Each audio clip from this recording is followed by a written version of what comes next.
اب چلتے ہیں اگلی قسط کی طرف۔ لیکن اب طبیعت میں نہ صرف اعتدال بلکہ انشراح پیدا ہو چکا تھا۔ ہر ایک کو اپنے امراض کی تازہ ترین کیفیت سے آگاہی بخشتے، ذات الجنوب، وجہ المفاصل اور احتباس بول کی تفصیلات بتاتے، پیٹ پر ہاتھ پھیر پھیر کر نفخ اور آنتوں کی کراکر کا حال متعلقہ صوتی اثرات کے ساتھ سناتے، رات کو خواب میں جن جن محلے والوں کو مردہ حالت میں دیکھا تھا ان کے نام گنواتے اور باز آنے اور بکرے کا صدقہ دینے کی تلقین کرتے۔ کبھی فرماتے کہ 3 دن سے بلغم میں اس قدر لزوجت ہے کہ سر کو 10-12 دفعہ زور زور سے جھٹکے دوں تب کہیں ٹوٹ کر اگالدان میں گرتا ہے۔ ان دنوں بہار کالونی میں جاہل سے جاہل شخص کو، حتیٰ کہ مہترانی اور پروفیسر عبدالقدوس کو بھی لزوجت کے معنی میں مثال معلوم ہو گئے تھے۔ مرزا کہتے تھے کہ قبلہ کے امراض کے جراثیم عربی بولتے ہیں، انگریزی دواؤں کے قابو میں نہیں آنے کے۔ نشہ بڑھتا ہے شرابی جو شرابی سے ملیں۔ ان کے ایک پرانے وزادار دوست فدا حسن طائب جمعہ کے جمعہ مزاج پرسی کو آتے تھے۔ کسی زمانے میں بڑے یار باش اور رنگین مزاج ہوا کرتے تھے، چوری چھپے پیتے بھی تھے مگر مفت کی۔ گناہ سمجھ کر چوری چھپے پینے میں فائدہ یہ ہے کہ ایک پیک میں 100 بوتلوں کا نشہ چڑھ جاتا ہے، لیکن ایک عجیب منحوس عادت تھی، جب بہت زیادہ چڑھ جاتی تو سب موضوعات چھوڑ کر صرف اسلام پر گفتگو فرماتے۔ اس پر 3-4 مرتبہ شرابیوں سے پٹ بھی چکے تھے، کہتے تھے کہ ہمارا نشہ خراب کرتے ہو، لیکن شیخ حمید الدین جن کے ساتھ طائب پیتے تھے ان کے انتخاب موضوع پر اعتراض نہیں کرتے تھے۔ شیخ صاحب بڑے اہتمام سے پیتے اور یاروں کو پلاتے تھے، عمدہ وسکی، چیکو سلواکیہ کے کرسٹل گلاس، تیز مرچوں کی بھنی کلیجی اور کباب، ریاض اختر خیرآبادی کے اشعار، اور ایک تولیے سے مے نوشی کا آغاز ہوتا۔ طائب کو جیسی چڑھتی اپنی پہلی بیوی کو یاد کر کے بھوں بھوں روتے اور تولیے سے آنسو پونچھتے جاتے۔ کبھی لمبا ناغہ ہو جاتا تو شراب پر فقط اس لیے ٹوٹ کر پڑتے کہ ایک عمر سے ہوں لذت گریہ سے بھی محروم۔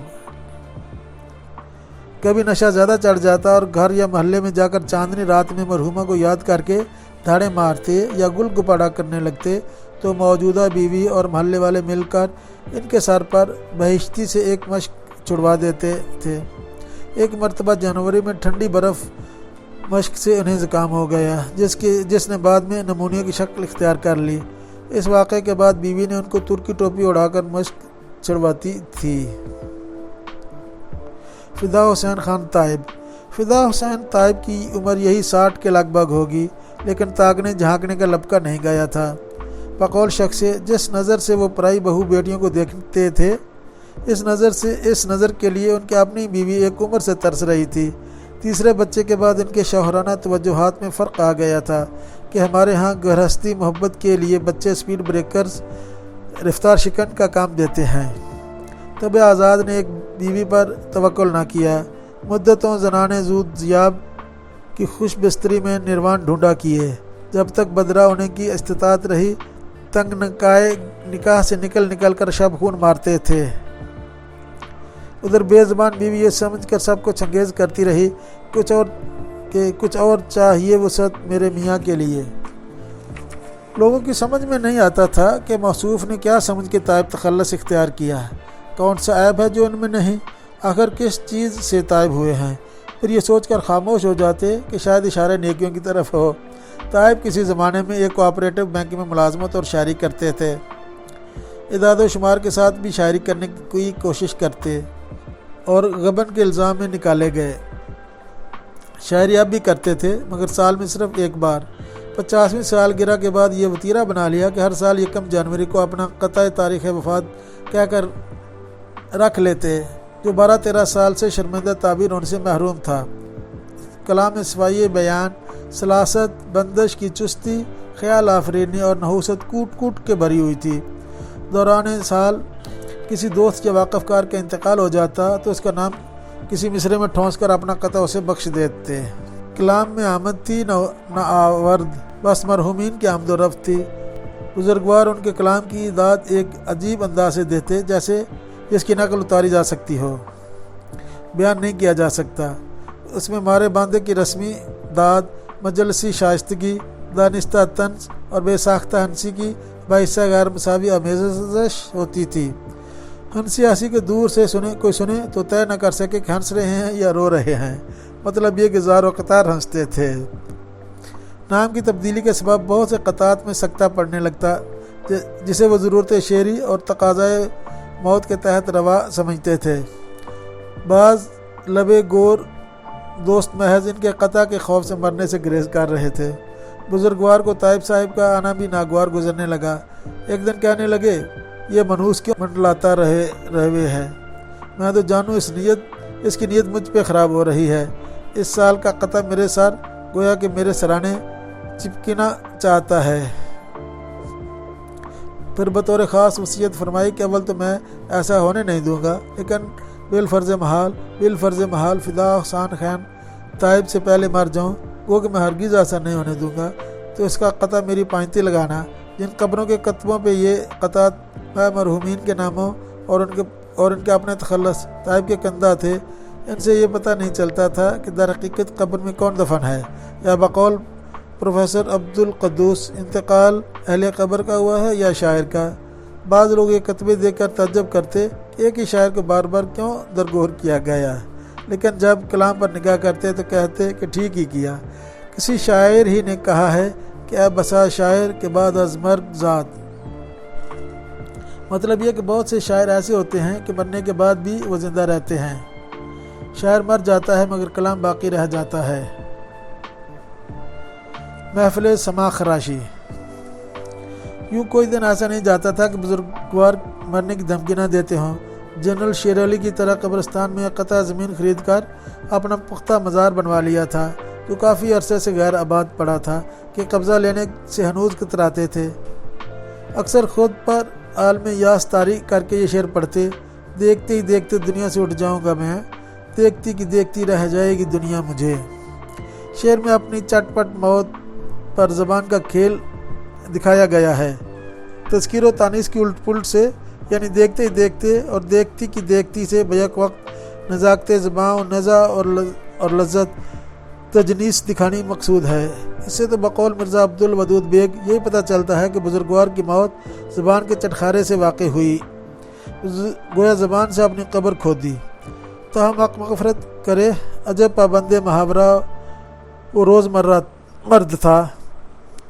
سے گھوڑا بزرگوار کی محفل سما خراشی میں شریک ہونے لگا۔ انہوں نے اپنی پرانی کم خواب کی اچکن ادڑوا کر ہارمونیم کا غلاف بنوا لیا۔ خلیفہ دھونکنی سنبھالتا اور رکام تل درستی انگلیوں سے ہارمونیم بجانے لگتے۔ کبھی بہت جوش میں آتے تو منہ سے بے اختیار گانے کے بول نکل جاتے۔ یہ فیصلہ کرنا ذرا مشکل تھا کہ ان کی آواز زیادہ کپ کپاتی ہے یا انگلیاں۔ جیسے ہی انترا سانس جھکولے کھانے لگتا، ان کے پڑوسی چودھری کرم الہی ریٹائرڈ ایکسائز انسپیکٹر ٹلکتے ہوئے آ نکلتے۔ عرصہ ہوا گلا کوما، کالا پانی سے ان کی دونوں آنکھوں کی بینائی جاتی رہی تھی۔ انہوں نے بطور خاص گجرات سے ایک گھڑا منگوا کر اس کی شوخ شنگرفی زمین پر حالہ سندھ ٹائلز کے نقوش پینٹ کروا لیے تھے۔ کہتے تھے اوروں کو تو نظر آتا ہے، وہ جب اپنے آستین چڑھا کر چوڑی کلائی پر چمبیلی کا گجرا لپیٹے گھڑے پر سنگت کرتے تو سما باندھ دیتے۔ وہ اکثر کہا کرتے تھے کہ جب سے آنکھیں گئی ہیں مالک نے مجھ پر سر سنگیت اور سگنڈ کے انگنت بھید کھول دیے ہیں۔ گمت ہو چکتی اور راگ خوشبو بن کے سارے میں رچ بس جاتا تو بزرگوار فرماتے، واہ واہ چوئی صاحب بھائی خوب بجاتے ہو، اور چودھری صاحب اپنی بے نور آنکھیں وفور کیف سے بند کرتے ہوئے کہتے، لو جی تسی بھی آج بڑا کمال کیتا ہے۔ اور یہ واقعی کمال فن نہیں تو اور کیا تھا کہ دونوں معذور بزرگ جب جھوم کے اپنے اپنے ساز پر بیک وقت اپنے اپنے راگ یعنی راگ درباری اور تین تال بے تال میں مائیا کی دھن بجا کر ایک دوسرے کی سنگت کرتے تو یہ کہنا بہت دشوار تھا کہ کون کس کا ساتھ نہیں دے رہا ہے۔ کیا کیا مچی ہیں یارو برسات کی بہاریں۔ بزرگوار اپنی مفلوج ٹانگ کی پوزیشن چودھری کرم الہی سے بدلواتے ہوئے اکثر کہتے کہ جوانی میں ایسا ہارمونیم بجاتا تھا کہ اچھے ہارمونیم ماسٹر کان پکڑتے تھے۔ ان کا یہ شوق اس دور کی یادگار تھا جب وہ بمبئی سے آئی ہوئی تھریٹیکل کمپنی کے کا ایک ہی کھیل 1 مہینے تک روزانہ دیکھتے اور بقیہ 11 مہینے اس کے ڈائلاگ بولتے پھرتے۔ 1925 سے وہ ہر کھیل آرکسٹرا کے پٹ میں بیٹھ کر دیکھنے لگے تھے، جو اس زمانے میں شوقینی اور رئیسانہ ٹھاٹ کی انتہا سمجھی جاتی تھی۔ ہارمونیم ایک کمپنی کے ریٹائرڈ ہارمونیم بجانے والے سے سیکھا تھا، جو پیٹی ماسٹر کہلاتا تھا۔ فرماتے تھے کہ پوروں کے جوڑ اور انگلیوں کے رگ پٹھوں کو نرم اور رواں دواں رکھنے کے لیے میں نے مہینوں انگلیوں پر مہین روے کی سوجی کا حلوہ باندھا۔ ان کا رنگ گورا اور جلد بہت شفاف اور نازک تھی۔ اتنی لمبی بیماری کے باوجود اب بھی جاڑے میں رخساروں پر سرخی جھلکتی تھی۔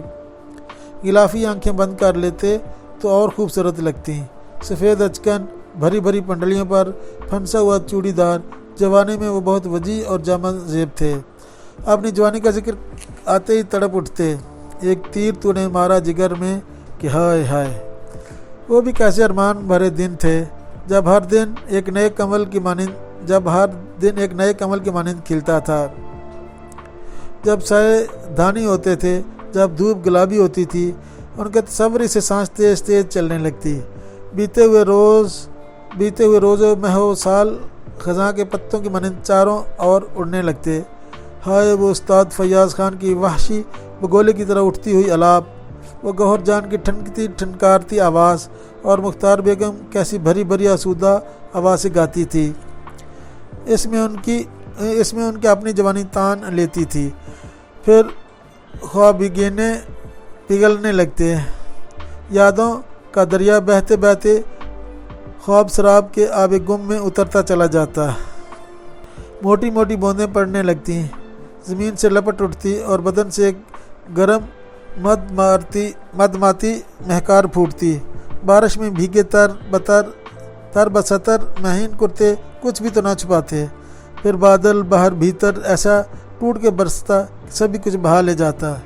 سینے سے گھٹا اٹھے، آنکھوں سے جھڑی برسے، پھاگن کا نہیں بادل جو 4 گھڑی برسے، برکھا ہے یہ بھادوں کی، برسے تو بڑی برسے۔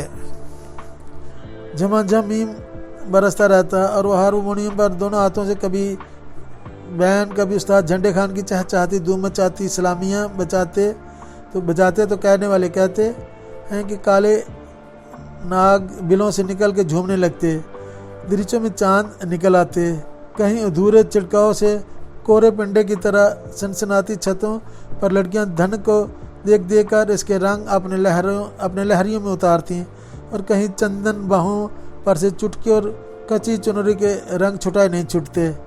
انترے کی لے تیز ہوتی تو فضا کیسے جھن جھن گونج اٹھتی، جیسے کسی نے مستی میں آسمان اور زمین کو اٹھا کے مجیرے کی طرح ٹکرا دیا ہو، اور اب رگ تاروں میں جھنک جھنکار ہے کہ کسی طور تھمکے کا نام نہیں لیتی۔